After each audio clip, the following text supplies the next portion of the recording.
We are live with another Quick Tip Tuesday, each and every Tuesday. Today we have it a little bit earlier today, 7 p.m. Eastern Time. Today's topic is escrow. Escrow is very important. Without escrow, there's two kinds of escrows, and I'll definitely touch base on both. But what is an escrow? Escrow is, let me read the definition. Exact definition. A legal arrangement when a third party holds a large sum of money or a property until a particular condition has been met.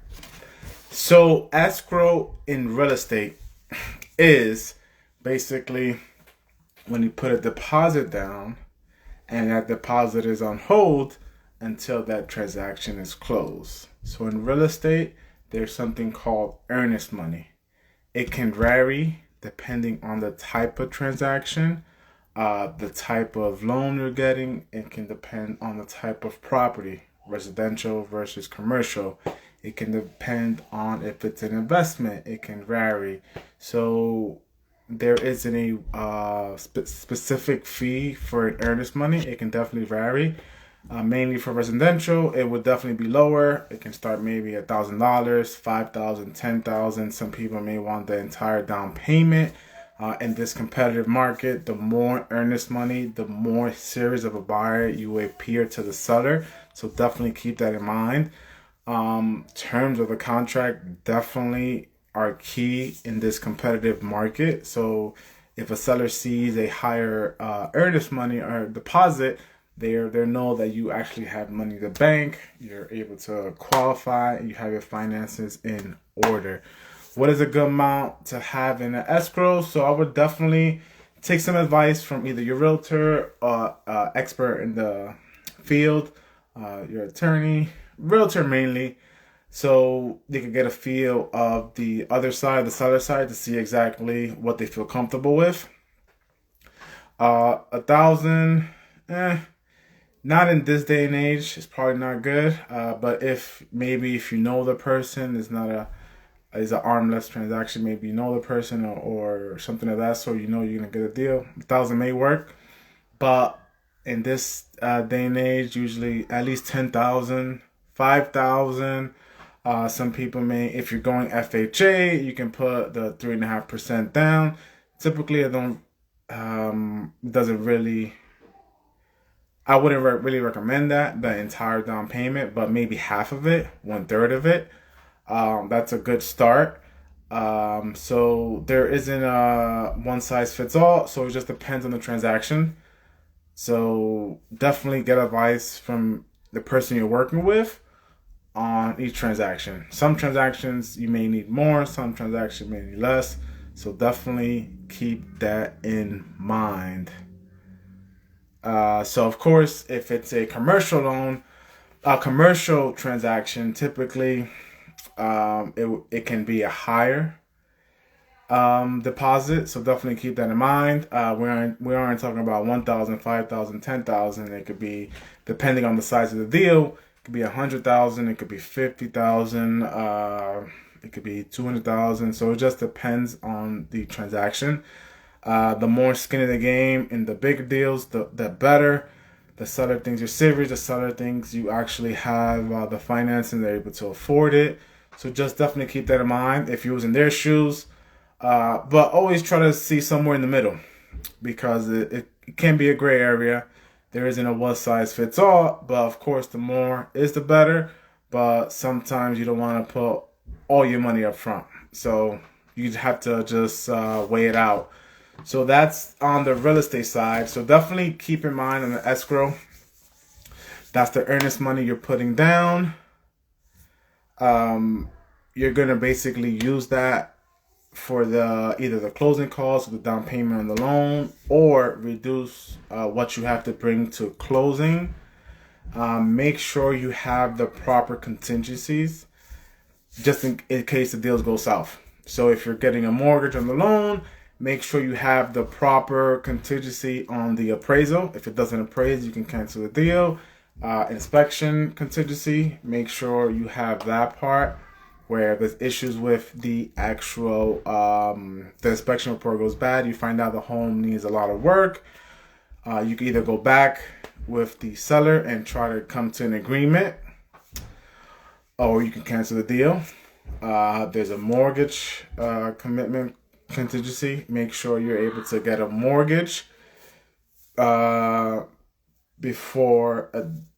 Just make sure you can actually get a mortgage on the property.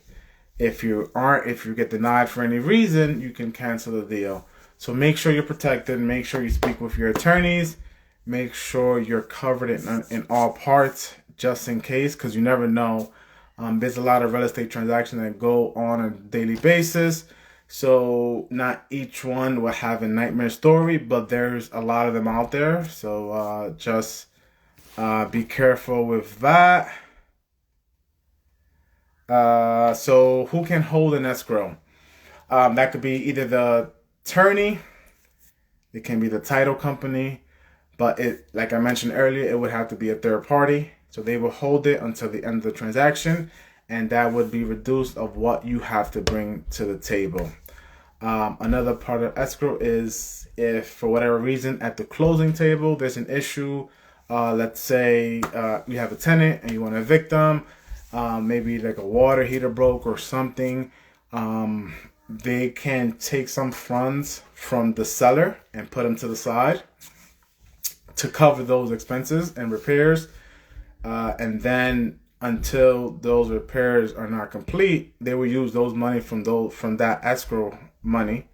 Let's say you putting $10,000 to the side and it only took $5,000 to do any repairs or any remediation on what's going on. The seller will get the rest of the $5,000, whatever wasn't used, after you're satisfied with whatever needed to be done. So that's another escrow. In the real estate transaction world, there's another type of escrow called mortgage escrow, and that's a little different. So it's still kind of similar. So it's a legal arrangement where a third party holds some money until a condition is met. So basically what that means is your taxes and insurance. So taxes are not due every month. Insurance is not due every month. So taxes for a property are typically due every quarter. So if you're getting a mortgage, you would have one flat fee every month. And a percentage of that, a part of that, will be towards the escrow. They will take a monthly fee out of that to pay those taxes when they're due.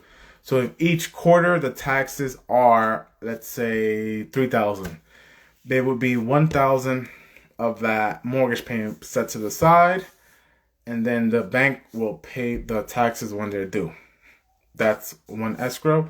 And then also, let's say your homeowner's insurance is $1,200 for the year. You would pay $100. The bank would take out $100 every month out of that, put it to the side, and then once that year is up, the bank will pay the homeowner's insurance. So that covers those two parts. Escrow is also part of closing costs, so the bank will put money to the side to make sure they have enough money to get those paid. Typically, you skip a month when you close on a house, so that's why escrow needs to be put aside, because you're not paying for that month. So that's why there's escrow part of closing costs, for you don't have to pay for it later down the road because you'll be behind.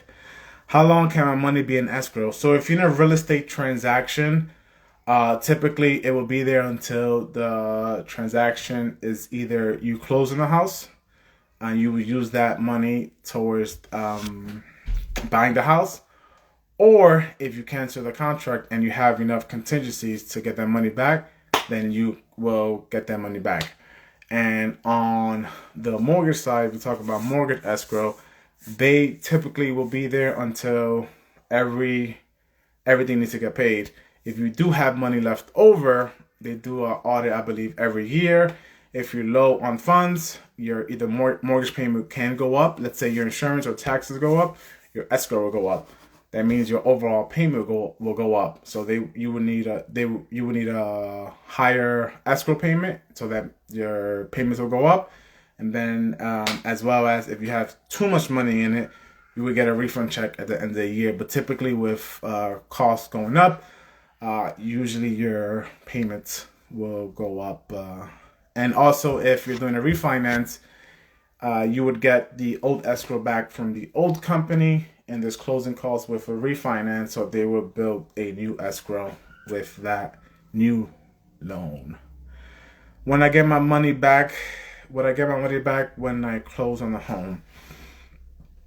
So typically escrows are put to the side, and you would use that money to buy the house. So let's say you're getting a mortgage, your down payment is $50,000. You have an escrow of $10,000, and let's say your closing costs are paid for. To make things simple, your balance would be $40,000. So instead of getting the money back, you just have to bring a balance of $40,000 because the $10,000 will be deducted of what you were supposed to bring to the closing table. I'll probably take one more question, and let me make sure I covered everything. If you have any questions, please let me know. We discussed 2 types of the escrow. Well, kind of 3, but they're all in the same ballpark. They all have the same definitions. As a third party holds a large sum of money or a property until a particular condition has been met. On the real estate side, escrow is huge. Typically, you're not really under contract until you're in escrow. Am I forced to have escrow in real estate and mortgage? So on the real estate transaction world, yes, typically you're not really under contract until the escrow has been created. Sometimes escrow money, people don't collect escrow money. And if you go through the transactions and the seller is fine with it and you're about to close, you can actually just amend the contract and say you're just going to bring all the money to closing. On the mortgage side, yes and no. So typically, overall, most people have an escrow. If you have if you don't have a mortgage, you don't have escrow, so you pay for your own tax and insurance.